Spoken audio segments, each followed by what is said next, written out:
Welcome back to the program from the Des Moines Register. Rekha Basu is joining us as we talk about what's on her mind and talk of Rekha's voice. Morning. How are you? I'm doing very well, thanks. How are you? Good. Excellent. Look awful chipper this morning. Yeah, well, you know, I was coming here. How could I not be excited? And it's kind of crisp outside, so you get, it wakes you up. Maybe that's what it is. Yeah. What's that? The air. The crisp air. Yeah. It is a bit brisk, as we say.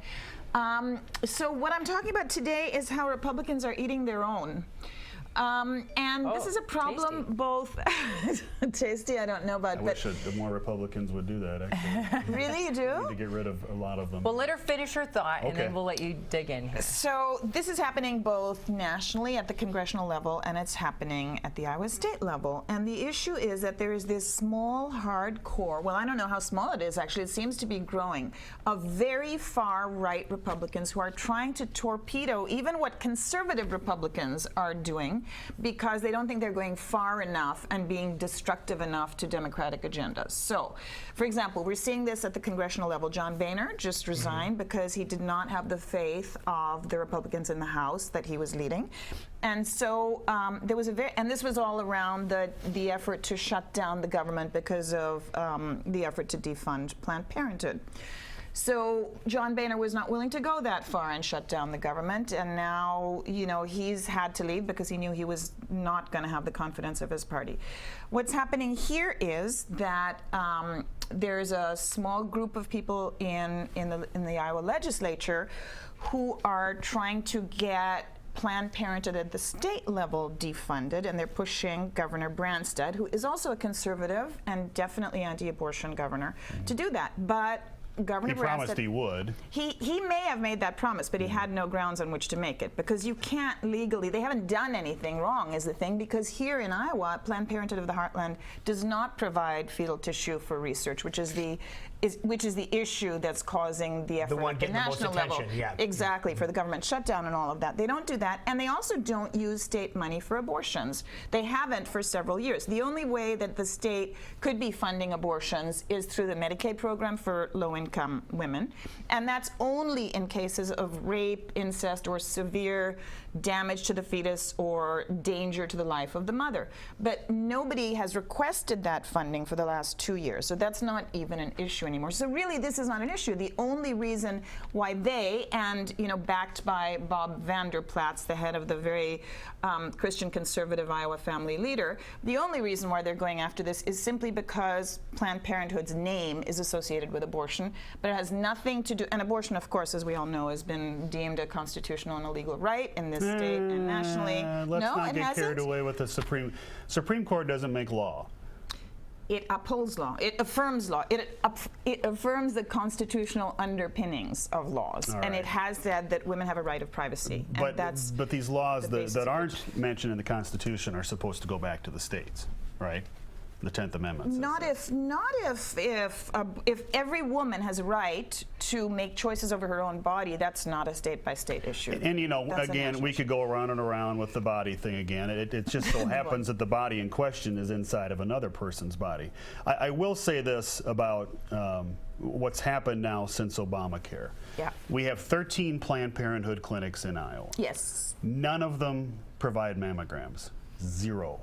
We have 213 federally accredited and funded healthcare facilities that women can access in Iowa that don't provide abortions.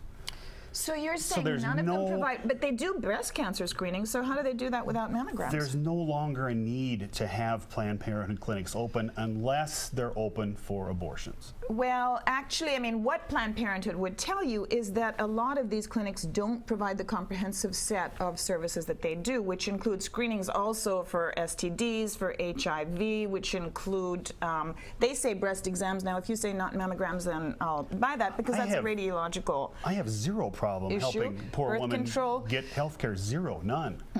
But we don't. I don't want to fund Planned Parenthood anymore. I'm done. If you guys want to pay for it to exist, But you don't have, unfortunately for you, legally, you don't have a legal leg to stand on, and that is what Terry Branstad said. Well, not right now, because it is the law of the land, right? I mean, the Supreme Court has Planned Parenthood ruled. because of the contract the state has with them. as Yeah, I but also understand. there's no. They haven't done anything to violate their state contract. They haven't done anything to break the law. Here in Iowa, anyway, it's No, being not in investigated Iowa, at the no. federal. So this is just a bogus thing to try and shame the governor for not being far right enough. And I guess this is my point: is people have lost sight of the whole purpose of this, which is supposed to be preventing unplanned pregnancy. Mm-hmm. If you're going to shut down the main provider of birth control for women, then you're going to have more unplanned That's not pregnancies. true anymore. It is the main provider of birth. It's the biggest organization. It has networks. It's 4 of its It's clinics not are true since in. Obamacare. 1/3 of its clinics are in medically underserved areas where there just are not. You know, Iowa is a vast open territory where there are a lot of places that just don't have comprehensive health services for women or for anyone, and they provide them. You know, the president threatens to shut down government too if he doesn't get his way. He's done it many times. This is just, you know, as you and I both know, it's political theater. But you talked about things that are bogus. Here's another thing that's bogus. The last election cycle, Planned Parenthood spent $18 million in advertising. All of it went to Democrats to try and get Democrats elected. So Democrats get elected, they support Planned Parenthood, they get money from Planned Parenthood, Democrats get elected, and it's like this giant slush fund for the Well, Democratic Party. This I is think supposed that to be a Planned Parent- private I mean, entity. I don't know anything about that, what the claim that you're making, but I'm sure that they would support pro-choice Republicans as well if there were more Republicans who were pro-choice. I mean, the problem is that that gap is growing and growing. There used to be a growing, like, you know, people like Joy Corning, for example, who was a pro-choice Republican and is very outspoken about it and has, I believe, served on the board of Planned Parenthood. But, you know, those voices are just being completely drowned out. And yeah, you want to talk about campaign finance reform, I am with you, brother. Yeah, Completely, you and I are on the same page there. 1,000%, you know, because any corporation can get elected people who will serve their agenda unless we have significant, meaningful campaign finance reform. But right now, you know, anybody can do that. But that sort of takes us away from the point here, which is that I don't think that these people who are angling are really that concerned about preventing unplanned pregnancies. I think they're just trying to make a case and trying to make a power grab. And it's a lot of gamesmanship. There's a very interesting op-ed piece in the Sunday New York Times by Eric Cantor, who used to serve with John Boehner in the House, you know, conservative Republican also, but he lost re-election. Because, as he says in this piece, it wasn't enough to be able to have a Republican majority in the House in 2010, you know, that big wave that brought a lot of Republicans into Congress. They didn't want to just have the right to pass new laws or block Obama's laws. They wanted to go back and undo everything Obama had done in his first 2 years. They weren't content until they had done that. And that's not the way governance works. Once you're elected, you know, yeah, pass laws, but you can't undo. It's almost like there's this kind of retaliatory spirit in them. You know, I'm going to get you. You know, if you're not Oh, going to well. totally, fully support my agenda, That's 1,000%, politics, yeah. I'm going to overturn yours. And it's just childish.